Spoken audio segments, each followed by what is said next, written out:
Honestly, the kids seem to get filthier as they get older. I'm sure I shouldn't still have to be washing every day for them now. Oh, Ken, you've only fastened 2 buttons in 5 minutes. Well, it's not easy, you know, love. When I use this arm, it seems to upset the other arm. Yeah, well, it's bound to, really, when you think about it, isn't it? How do you make that out? Well, I just happen to be very sensitive to pain. Highly intelligent people are, you know. We can't help it. It's what's known as the highly intelligent person's burden. I know somebody else who's sensitive to pain. Who? Mr. Tatlock. Oh, what's wrong with him? Well, after yesterday, I didn't like to go in and look, but... Go on, but what? Well, at 6:30 this morning, at 10-minute intervals since, he's been banging on our walls shouting. Me head's aching, me tummy's rumbling, and I could scoff a flock bed. Oh, he is the limit. He really is. Well? What? Are you going to go around and see him? Are you? Well, it's a bit early for me to be going out, you know. Touch of frost in the joint, and who knows? Anyway, not had my breakfast yet. Well, neither have I, neither have the twins. And I very much wanted to go and see Elsie before she goes to court. It's a good job one of her friends has turned up, because her family and neighbours have really let her down. She's really very concerned about me. I can see. How did you get here? In your own private plane? A mate of Neil's drove me into Leeds and I got a train from there. It must have been at the crack of dawn. The crack of yesterday's dawn, I think. Oh, what brings you here anyway?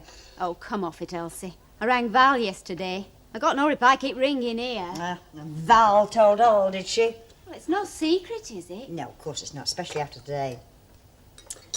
Well, that takes the biscuit, doesn't it? What does? Well, you being here, me own kids can find all the excuses in the world, and you traipse half across the countryside to get here. They always said you were soft in the head. Yep. I'm very glad you are, though. Hey up, that handle's got a crack in it. You've not moved that fast since you were running after your stamp. I never did no running after Stanley. He pursued me without respite. First thing he ever did when we went to a dance was to take my cloakroom ticket and my comb off me, so I couldn't nip off with anybody else. And I could have. I believe you. Thousands wouldn't. Well, aren't you going to make a start? Ah, well, that's the point, isn't it? Is it? Yeah. You see, if I've got to be in court by 10 to observe Elsie Tanner's confrontation with the law, at last, then I haven't got time to give this place a really good do. So... So what? So would it be better to leave it till tomorrow when I can give it my full skill and attention, rather than skimp it today, that is? Would you like my advice? Not really, no. I should get on with it today and keep away from the courtroom. I mean, what's happening there is Elsie Tanner's business and nothing to do with you. I'm afraid, Mrs. Turpin, that when your husband arrested Elsie Tanner, he made it my business, and every other citizen's business, as can be proved by taking a deco at a certain door in the court building what says public entrance. My Cyril was only doing his duty. Yeah, well, I'll only be doing mine, seeing that justice is done. You'll just be prying. It seems to be a bit of an ailment with you. If it's an ailment with me, it's a chronic complaint with your Cyril. Would you like a good thump? You just try giving me one. Ladies, all this bickering. Oh, I was provoked. And me, Mrs. Walker. Well, perhaps you'll try not to provoke each other in future. I'm quite sure Mr. Walker doesn't want to listen to your squabbling when he comes down later on. So get on with it, please. Well, actually, I'd nearly finished. Felt in the mood this morning. Liar. Oh, hello. Is Elsie in? Mrs. Tanner? Oh, another of the walking wounded, eh? Yeah, you could say that. Still, it keeps you off work, so it can't be bad. I'm Sheila Crossley, a friend of Elsie's. I used to live round here. Dickie Fleming, a new neighbour. For your sins. Well, it's not that bad round here. Oh, if you say so. Is Elsie in? She's upstairs getting ready for, you know. Yeah, I know. Me and Audrey, my wife, well, we thought, you know, she might like somebody to go with her. Like you, for instance? Well, yeah, you know, moral support and all that. Ah, that's nice of you, but Sheila's here already volunteered. Thanks a lot, kid. Well, it was Audrey's offer as well, you know. Yes, I know, thanks. Right. I'll be off then. Yeah. Good luck. You see, everybody's rallying round. Yes, a flaming kid with his arm in a sling and a daft Yorkshire woman. Here, get me cuff fastened.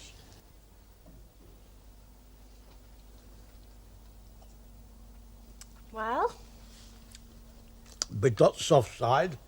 look, I did it exactly 4 minutes, like you said. I even put the clock beside the pan so it'd be dead right. And that's short of salt, too. Hey, steady on. Not a bag of crisps. It's an egg, that. Delicate food, an egg. Might be a bit common, but if it's cooked right, it could be an experience. Yes, Mr. Tatlock. All right. Well, it's still on soft side. Too much salt and all. Oh, morning. Good morning. Well, that's a reassuring sight. What is? You giving him his breakfast. I thought he was on his own. I were till Ellen and her husband couldn't for shame ignore me feeble knockings any longer. Feeble, he says. He knocked me wedding photo off my bedroom wall. Oh, well, you're not on your own now, are you? No, he isn't, is he? You're here. He likes just enough salt on his egg. You know, not too little and not too much. Draw. Thank you very much. Well, good riddance. Mind you, she's pretty passable at her breakfast, but I wouldn't like to think she were making me my dinner. Do you know, I think a nice cow heel stewed with some beef would be a nice, tasty little bit for an invalid. Uncle Albert, I've got to wash, to clean up, 2 kids to see to. Ken's moaning his head off and I'm worried sick about Elsie. I can't start stewing cow heel. You'll have to take pot luck with what we have. I wonder if I'd risk a bread pudding. No, happening to lie a bit heavy with me being in bed. No, on second thoughts, I'll stick to my rice, with plenty of milk and a pat of butter. I think it's finally arrived. You what? The day I don't get through. And the city manager, Joe Mercer, is confident that all his casualties will be fit for Saturday's Derby game with United. That's the best bit of news you've read in that paper, Miss Nugent. It was pretty depressing, wasn't it? The thought kept occurring that perhaps a torrid, action-packed chapter from a James Bond might have been more suitable. Hey, I've read them all. Though I doubt if I'm up to out torrid yet. You are looking much better, though. Oh, well, coming down's made a difference. You know, I felt cornered in that bedroom. And besides, I like to know what's going on. I keep telling myself how lucky we all were. I mean, we could all have been in a mass grave by this time. Hey, hold on a bit. We're not even ready for single graves yet. Now, I can't help thinking that I must have done something to upset him. How do you mean, Mr. Walker? This is the second time this year I've been on the injured list. Aye, second time. And some people go through life with no more serious than a scratch. Doesn't seem fair, does it? I wonder how you are picked out for injury or joy or fame. I think if we knew love, some of us would jump into a dustbin and pull the lid on behind us. Yes. Perhaps it's just as well we don't know what fate has in store. Especially if it's nothing. Has Annie told you about Ina? No. She's talked the hospital into letting her stop on with Minnie Caldwell as a sort of lodger, I think. That's why I'm using her snug. Oh, trust Mrs. Sharples. There's some good news about Reid, too. Oh, what's that, love? Well, you know he was moved to the orthopaedic hospital. Well, he's hoping to get up today for a short trot round his bed. Oh, well, that's a good sign, isn't it? Have I gone too far? Ken says it's better to look a bit off. As if you could. Oh, it's getting easier every year. Well, come on, kids, let's go. What's the matter? Elsie, are you all right? I just felt a bit wuzzy. You do when you're dead scared. Well, let's phone him up and tell him you don't feel well. She's got to face it sometime, Dot. Got to face it sometimes. How many times in my life have I heard those rotten words? Got to face it sometime. Why should I face it? I've done nothing, have I? Have I? No, love. The last thing I want to be is a public peep show all over again. I understand how you feel, Elsie, but everything's going to be all right. Will it, honest. Sheila? Will it? Of course it will. I'm sorry. I let my face slip a bit, didn't I? Well, come on, let's go. Elsie? What? I'd like to talk to you. Oh, I'm half an hour late already. In private. Won't it wait? It's important. Oh, I'll meet you outside corner shop. I want to get something to suck in court anyway. Keep me nerves steady. Look, I'm not going to be in very good books if I'm half an hour late to start with, am I? I've got something to say to you. Well, say it then. About them dresses. What about the dresses? It were me. I stole them. You what? I deliberately put them into that brown paper bag. I intended to take them out first chance I got. I don't believe it. It's true. I was going to take him out that day, and then I got that splitting headache, and so I went home And so you let me do your dirty work for you. But I never dreamt you'd get caught. Honestly, I never dreamt. But I did, didn't I? And I got put in police hands in, and half an hour from now I'll be standing up in court and they'll be calling me a thief. But I thought you'd walk straight out at shop with Yes, him. like you've done lots of times before. How many dresses have you got stacked away at home that you haven't paid for? This is the first time. And pigs can Honestly, fly. Elsie, it's the truth. I don't know why I did it. That time it must have been with Walter leaving me. I must have been sick or something. I just popped them into the bag on the spur of the moment. You didn't ring me on the spur of the moment. That took some thinking about, lady. I never dreamt I'd get you into trouble. Yes, but you did, didn't you? So what are you going to do to get me out of it, like today? If they find out it's me, they'll send me to prison. Very likely. But you could get away with it if they thought you'd made a mistake. What do you think I've been praying for? 16 rotten nights without sleep. But you see, it isn't a question of what I'm going to do, is it? What? It's a question of what you're going to do. Are you going to shop me and see me go to prison?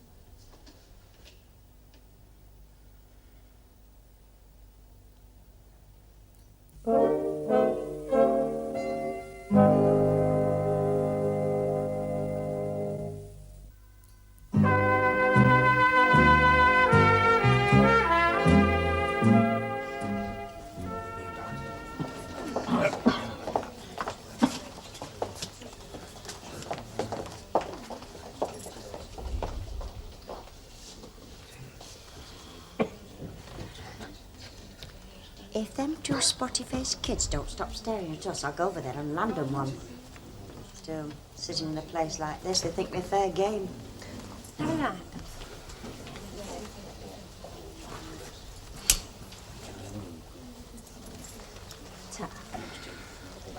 And who could blame them? I might as well have come on my own. I haven't patience to talk to you.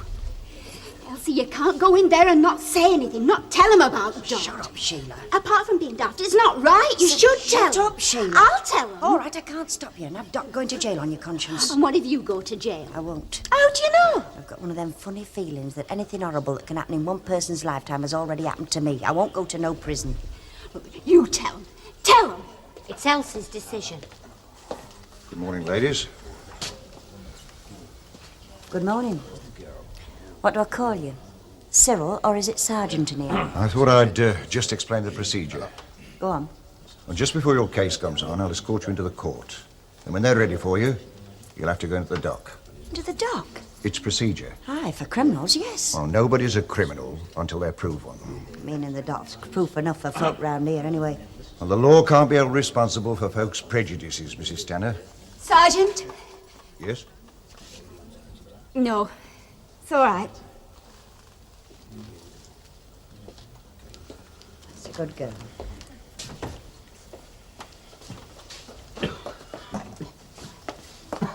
Oh, I thought you might turn up. I'm in time then, am I?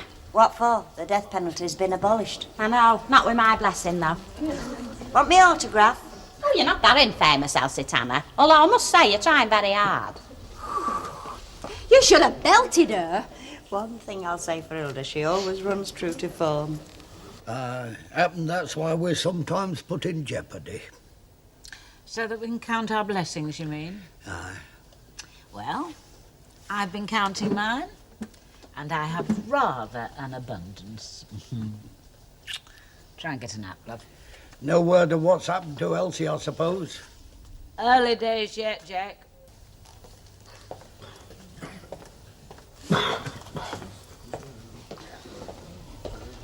How much longer yet? I didn't know they had so many customers. I think they keep you waiting deliberately. Until you're a bag of nerves and putty in their hands when you get inside. Have you got a ciggy, Doc? No, none left. I'll go out for some, shall I? Oh. Thank you very much. At least we're meeting new friends. Oh, there you are, Mrs. Tanner. All set? Oh, ready at last, are we? I was detained in another court, but I've given them a nod that we're ready now. Oh, it's you that's been holding us up, is it? Yes, me, I'm afraid. No rest for the wicked and their solicitors. No. You know Mr. Maddox-Smith? Yes, of course I do. It's a long time since you were a buyer in the better dress department, isn't it? Yes, it is. And I miss it too. There are no charming young ladies on the board of directors. However, I just want to say this, although I think that Mr. Travers handled your situation very properly, as far as I'm concerned, you've always been a very good and efficient employee. That's why Mr. Maddox-Smith's here. He thought that if things go against us, unlikely, but if they should, he can give a character reference. With all due respect, Mr. Smith, I hope you don't open your mouth. Me too, Mrs. Tanner. Well, I'm sure you'll be all right. Well, here we go. Now just keep cool, answer the question simply, no embellishments. That's the secret.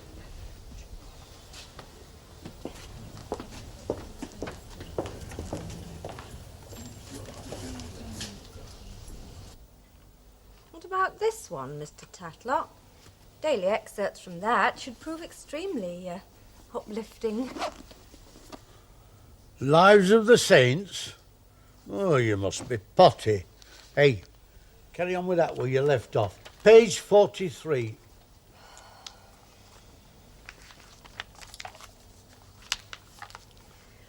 Fiona looked back at her footprints in the sand and felt the breeze caress her body. Ever since she had come to Marrakesh, she had sensed a shift in the scheme of things. She had sensed romance.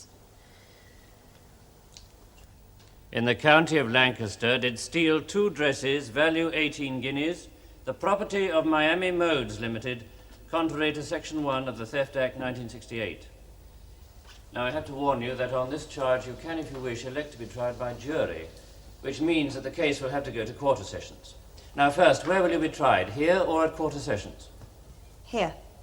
And do you plead guilty or not guilty? Not guilty. Right, Mr. Stanley. You can sit down if you wish. The defendant, Your Worship, is accused of stealing 2 dresses from Miami Modes, a shop no doubt familiar to you, and where she has worked off and on for many years. She was stopped taking out the dresses which had not been paid for. She was stopped by the security officer, John Greaves. Call John Greaves. Call John Greaves.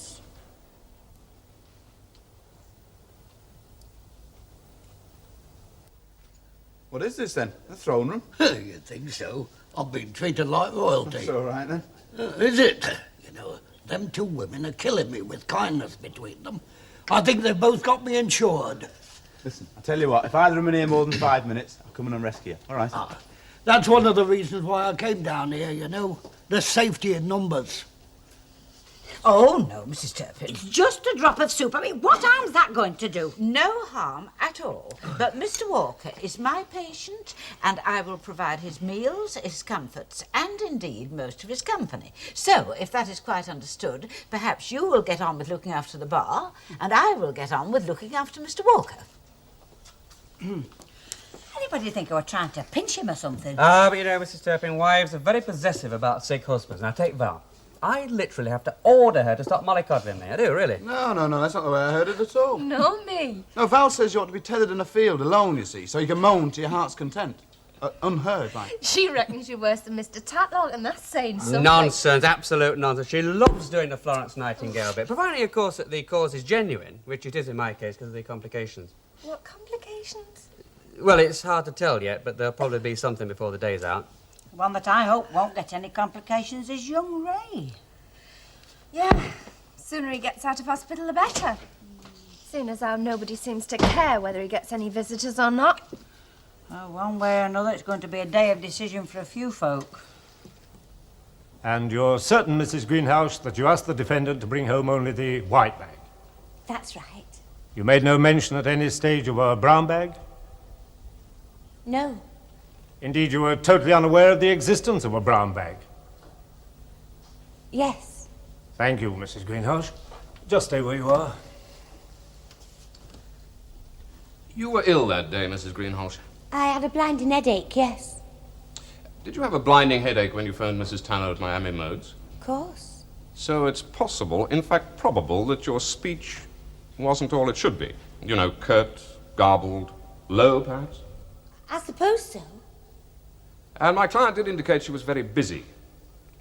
Yes. So in those circumstances, she could have mistaken what you said, what, in fact, you asked her to do. Oh, very easy. Very easy indeed. Oh, this is supposition. A reasonable supposition. Presumably, the home of the prisoner was searched after the security guard stopped her. Indeed it was, sir.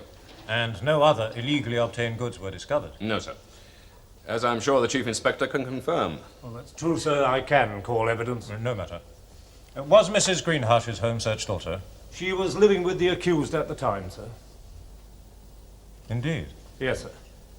Oh, thank you. Just clearing up a point while it occurred to me. Thank you, Mrs. Greenhouse, that's all. Call Sergeant Turpin.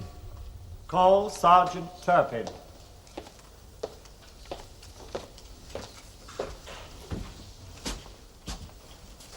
I swear by Almighty God. My word. You can put that away when you want to, can't you? Oh, only in extremis, Mrs. Turpin. And this morning I've been in extremis. Mr. Tatlock's worn you down too, has he? Oh, he certainly has me. And me, Audrey. But it's poor Val I feel the sorriest for. She's going dizzy commuting between home and Mr. Tatlock's. She could really do with some help, Kenneth. Hey? Miss Nugent was just saying... You know, I'm sure there's something loose inside here. Do you know what I think? What? That Valerie'll just have to go on commuting. We'll just make sure the court is absolutely clear on that point. So far as you're concerned, the words Mrs. Greenhalgh used on the phone were bring home the white bag and the brown one next to it. That's right. I think we are clear on that point, Mr. Palmer. Has been laboured, rather. But you'll agree it's an important point, sir. Oh, yes. Vital. And you were, of course, at the time, under considerable business pressure. We were rushed off our feet. I think that's all. Oh, do you remember if, in fact, Mrs. Greenhalgh's voice was different? Subdued? Difficult to hear? I don't particularly. Thank you. There's no doubt, of course, that you had these unpaid-for dresses in your possession. I had 'em all right. Did it never occur to you to check what was in the bags? Both bags? I had our day. I just didn't think. You ever taken any stuff out for Mrs. Greenhalgh before? No. Then it was an unusual request for her to make. Yes. But apparently not unusual enough for you to check what, in fact, you were being asked to take out? I didn't think. Didn't think? Deliberately, Mrs. Tanner? No. There's been a considerable amount of pilfering at Miami Modes. Goes on everywhere. You were aware of that, then? Yes. Another reason I should have thought why you should have looked at what was in those bags. Will you go back in the dock, Mrs. Tanner?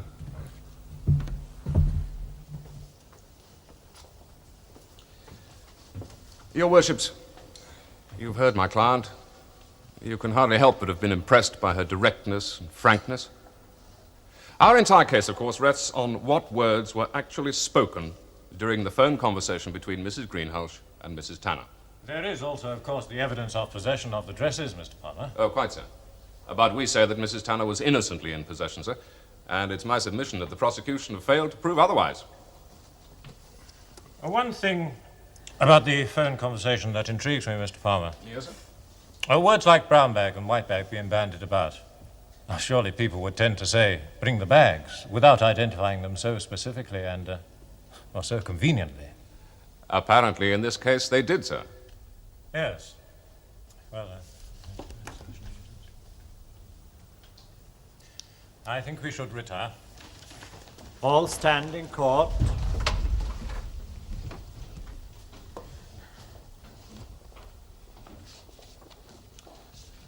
I'd sit down, Mr. Tanner. There could be some time.